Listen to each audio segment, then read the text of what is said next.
Hello students, we were discussing the interference handling mechanism in CDMA networks.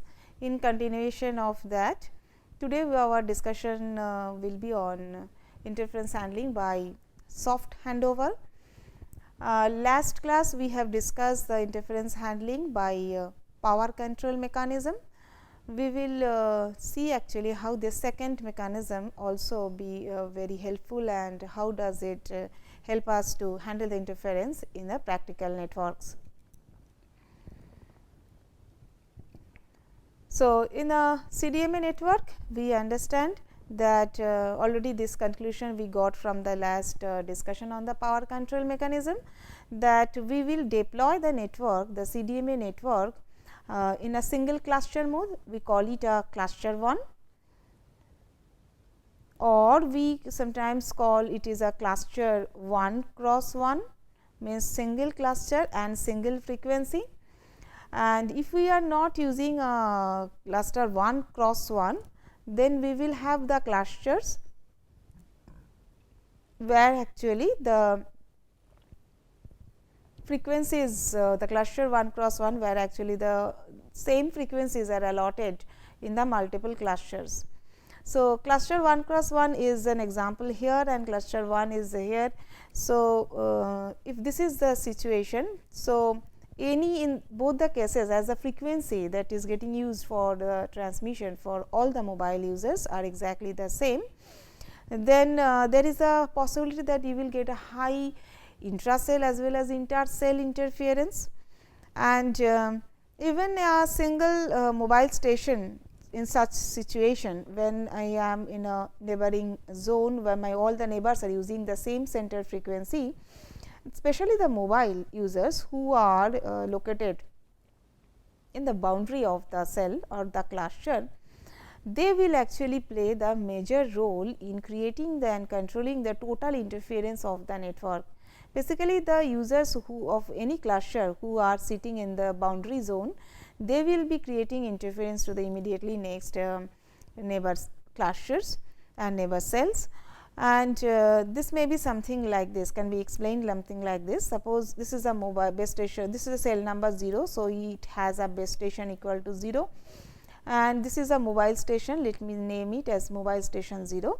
Let us have another base station 1, which is a base station of the neighboring cell, cell 1. So, I have a cell 0 with a base station 0, I have a cell 1 with base station 1, and mobile station 0 is within the cell 0, and mobile station 0 is now located at the boundary of the cell 0. This is the situation. And also think of a situation that mobile station 0 was initially allocated to base station 0, and he is transmitting using the power control mechanism governed by the base station 0. So, he is measuring his own distance from the base station 0, and then he is controlling the power for transmission according to the calculated distance and all the power control mechanisms that we have already discussed in the last module.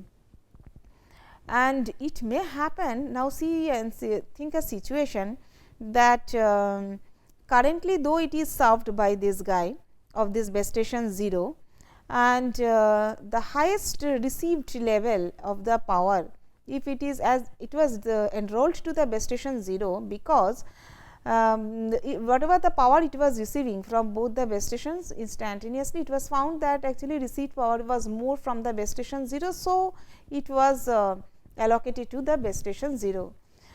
But now think a situation when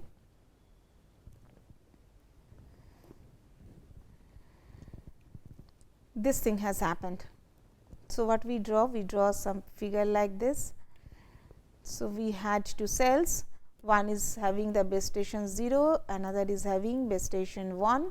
Mobile station is close to the boundary of the cell 0, he was transmitting actually via the power control mechanism, and he is enrolled to base station 0.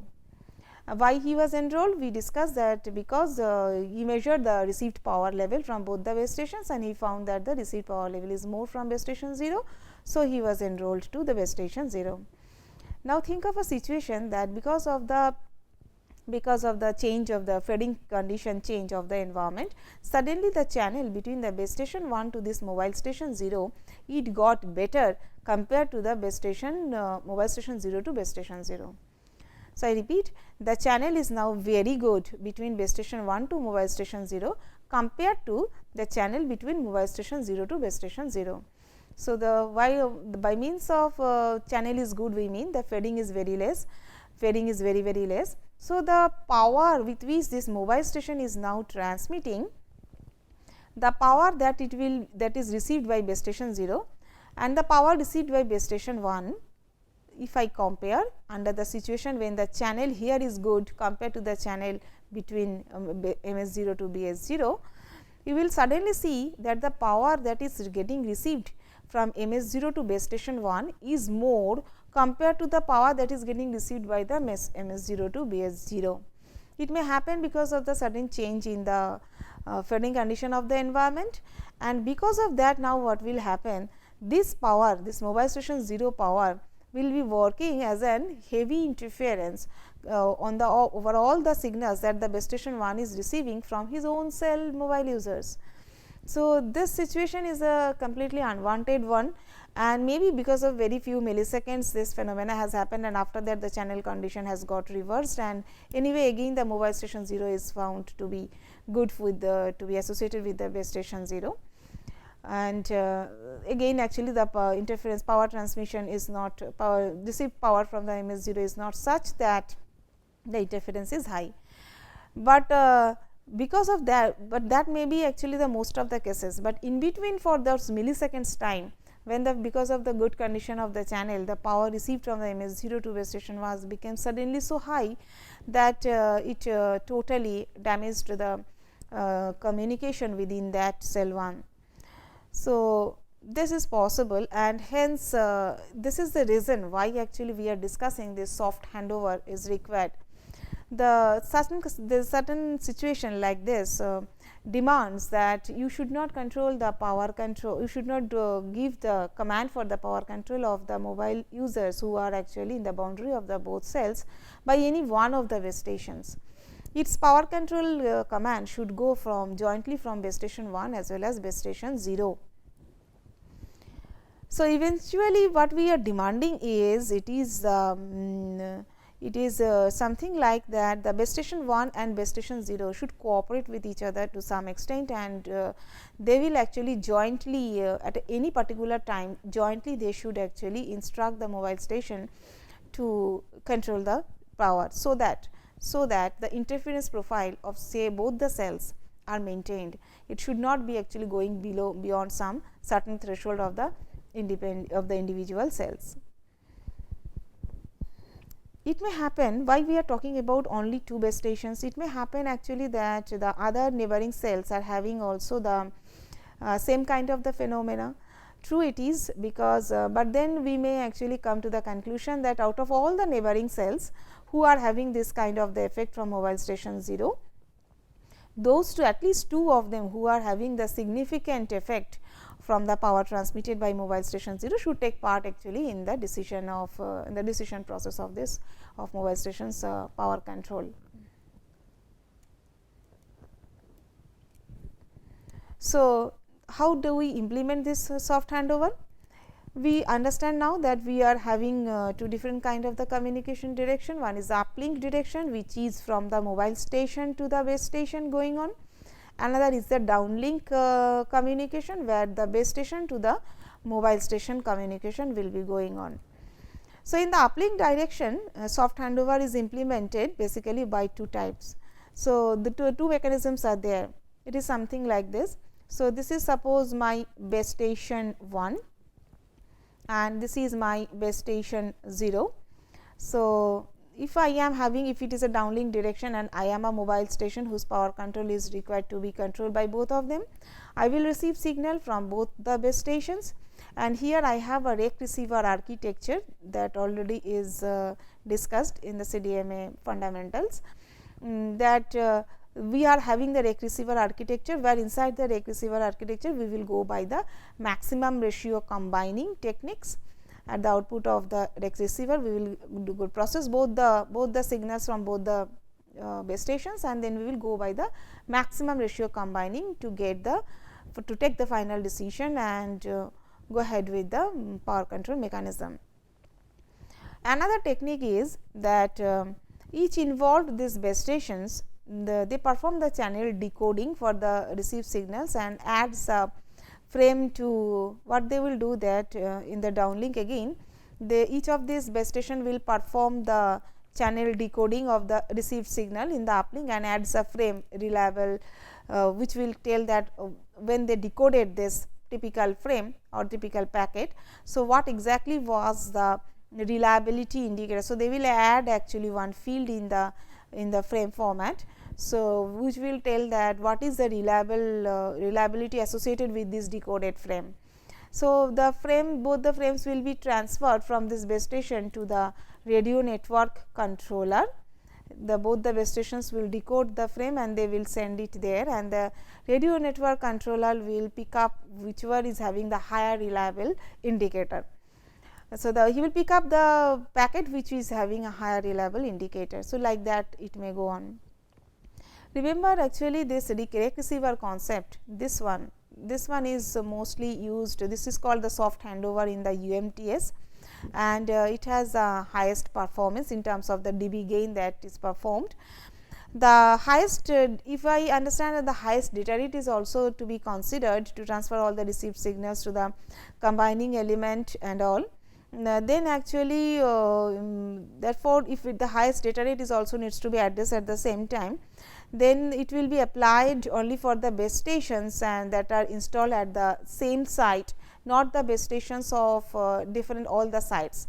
So, to choose the base stations whose signals will be combined in the mobile station as well as whose signals will be really relevant related to one mobile station inside the RNC, that there is a call actually to choose the base stations to who will be considered for the typical mobile station of our consideration. Thus, there is a second method, I mean where actually there is a second method where the base station performs the decoding option and all. So, the uplink software handover, where actually in the UMTS sometimes we apply in that situation, that uplink software handover and then connecting it to the RNC and taking a decision there and doing the selection combining in some extent of the data frames, that is done. So, that is all about the uplink soft handovers and all, and power control mechanisms during your uplink. Power control mechanisms during your uplink is much more critical, because we understand that the mobile users cannot be synchronized in the uplink direction. So, this is much more critical, that we have also discussed in the last module when we were discussing the power control mechanism also. So, uplink, that is why we are so critical about the consideration of the uplink power control or the interference handling in the uplink direction already and always. And sometimes actually the Rake receiver that I told that you can do actually in the downlink direction, the Rake receiver stuff can also be applied in the base stations, because you may actually signal processed by the Rake receivers of all involved base stations can be combined actually. And so, there is a central controller who will receive the signals from the multiple base stations and then in the RNC, not the decoded one, the raw one, and then he will implement the Rake receiver there, and then he will implement all the stuff and maximum ratio combining. By maximum ratio combining, he will take a decision. Second method says that they will decode and they will put a indicator, channel indicator, and then they will send, and whichever is having the best indication they will choose. So, the first one, where actually from mobile station to the where the Rake receiver concept is utilized, is the most famous one in the UMTS that we have discussed. But soft handover in the downlink direction, this soft handover is performed by transmitting the same data to the mobile station from the multiple base stations. So, now think of a situation like this. Now, we are having the multiple base stations 0, 1, 3, 4, 5, and here is my mobile station. So, the mobile station will receive the signal from multiple one, And the way actually the things were combined earlier in the RNC to form the Rake receiver, here inside the mobile receiver we may have the Rake receiver architecture, and here inside that mobile receiver can control can have a Rake receiver architecture, and he can actually take a decision by the maximum ratio combining. Remember that if we are using the cluster 1, then all the base stations will be using the same frequency. So, in that situation, though the transmitted signals are not properly synchronized, they are roughly synchronized approximately within a microseconds. From mobile standpoint of view, he can view actually all the signals coming as if actually it is a multipass signal coming to it. That is why actually equivalently by using the Rake receiver architecture, he can get the read of the he can actually get the final decision about the power control, and they can because hence he is combining everything by the Rake receiver.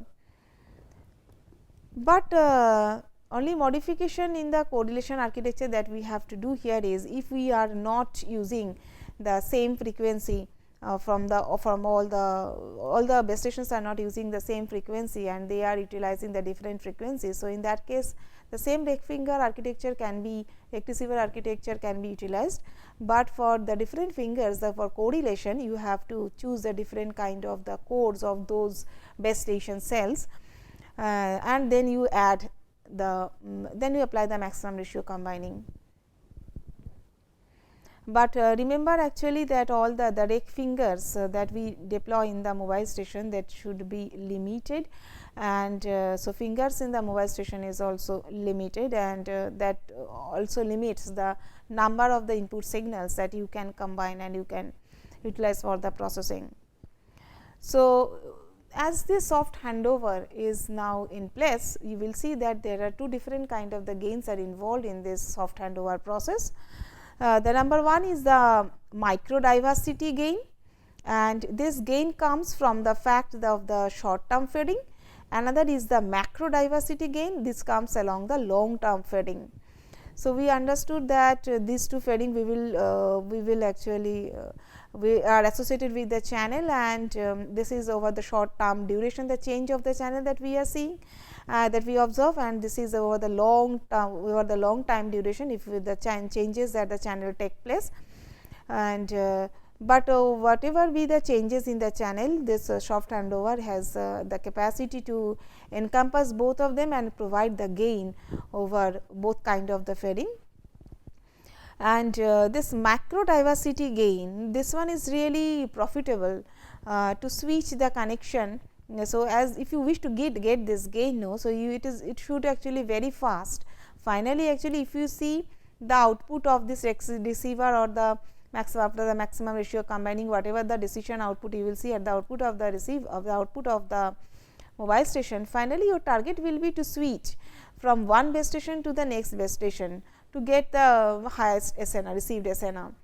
But if I see the macro diversity gain, it will be obviously profitable if you switch from the one to the next base station as fast as possible to get the highest gain. But remember how fast this handover should happen, there is a very big question. So, based on what actually you will go ahead with this handover. Suppose you are getting controlled by two base stations 0 to 1, and suddenly you realize you have to switch between base station 1 and 2, say instead 0 should be discarded. So, will you switch on very fast actually once you realize, or when, and what is the threshold, where is the decision point that will dictate you to switch from the one base station to the next. So, that is a very big question, and we generally set up a strategy of this handover.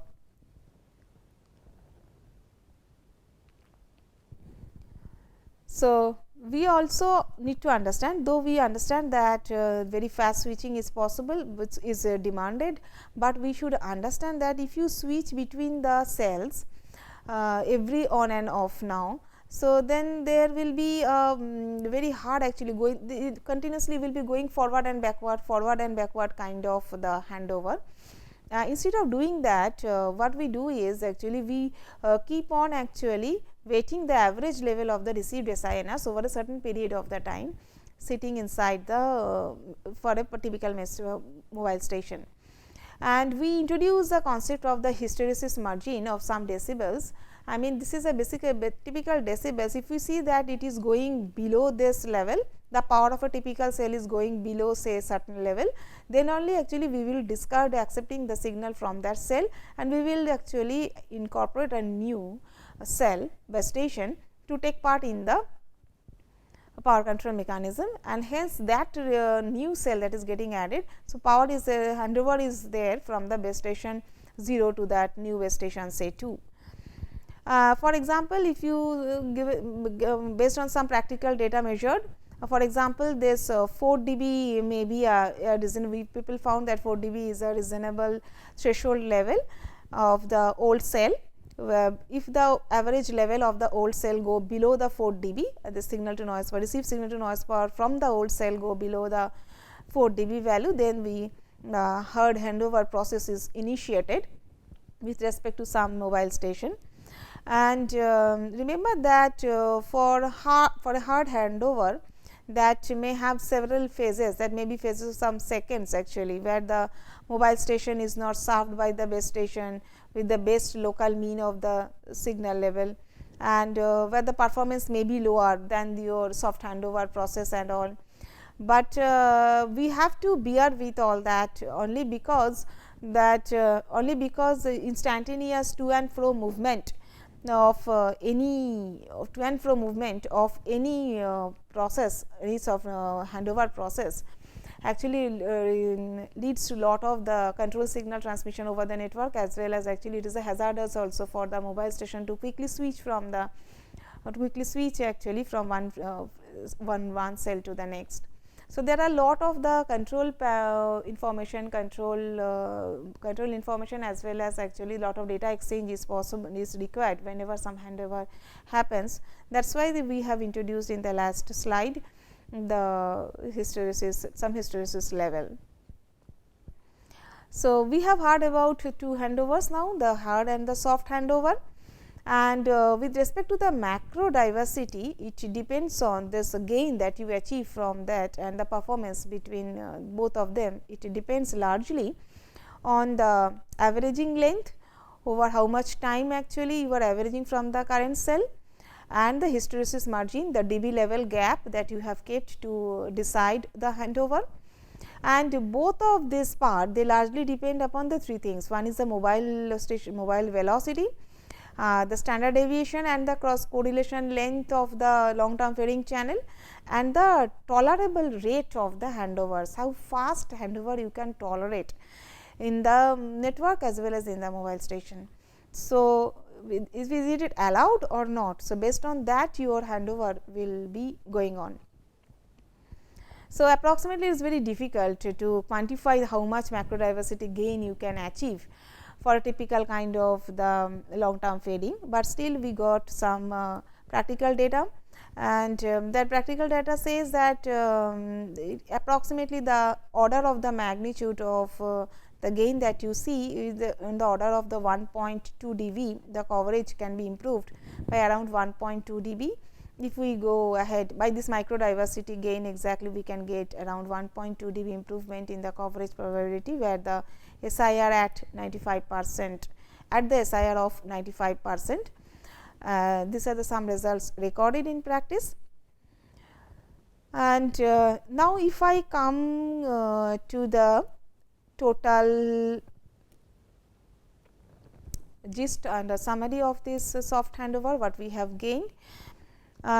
We understood that soft handover is earnestly required in the CDMA network with the cluster 1 architecture, mainly to control the inter-cell interference for the mobile stations who are residing in the cell border. And we understood that it can be implemented in the downlink as well as in the uplink, and it is quite simple way that the way the cluster 1 and the CDMA in the downlink direction it will be applied. In the downlink it will be applied by the Rake receiver architecture in the mobile stations. In the uplink we can apply it either by the Rake receiver architecture in the RNC or by decoding the received packet inside the base station, and then further adding a channel indicator or reliability indicator value in each of the packets from the different mobile stations, and the RNC, which is a radio network controller, who sees actually all the packets received from the different base stations and see what is the reliability indicator and chooses that packet who is having the highest reliability indicator in that. And if I compare the soft handover with the hard handover, gain of several decibels, though it is based on many parameters, the gain that you achieve by the soft handover, it is much higher compared to the hard handover case.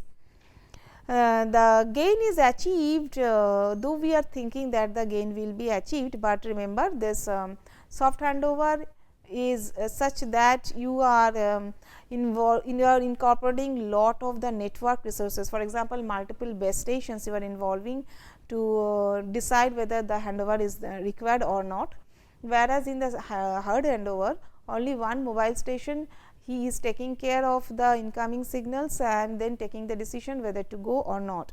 So, he is doing the handover only by seeing or measuring the average level of the SIR of the old cell, and whenever he is going down below certain level of certain dB level, then only he is taking the part, he is taking the decision to handover. So, that is the hard handover, but soft handover is not like that. It is not observing only the receipt power from the current cell, also the receipt power from the multiple cells are taking part into the process. So, though it is giving a higher gain, but it involves actually large resources in the network. The gain is achieved, that is why with the additional cost for the transmission lines, additional cost for the transmission time also, and the resources from the network. Soft handover is the process of this soft handover is not only restricted to CDMA networks, you can apply it on any other kind of the networks, and even by say the simple example is inside the equalizer also. And this switching between the cells with different frequency carriers if you are dealing with, and then actually then there will be a hierarchical cell structure. For example, so this is the there is a micro macro femto cell concept, where the center frequencies that are used in the different cells, they may be actually different. In such kind of the situation, the hard handover has to be used, requiring some additional effort. Hard handover for this CDMA techniques, that needs to be requiring some additional effort as compared to the hard handover in the TDMA networks, because of the hierarchy of that different kind of the central frequency that we are using. So, in gist, that what we learned here is that soft handover is a very essential part and a preferable part for the CDMA networks, for the network deployment, and especially for the users who are standing and who are there in the cell boundary. And compared to the hard handover, we prefer the soft handover because its gain achieved is much higher, but at the same time should remember that it involves large amount of the resources in the network, numbers of the base stations involved. So, numbers of the transmission processes involved, and the other processing involved inside the base station as well as in the mobile station.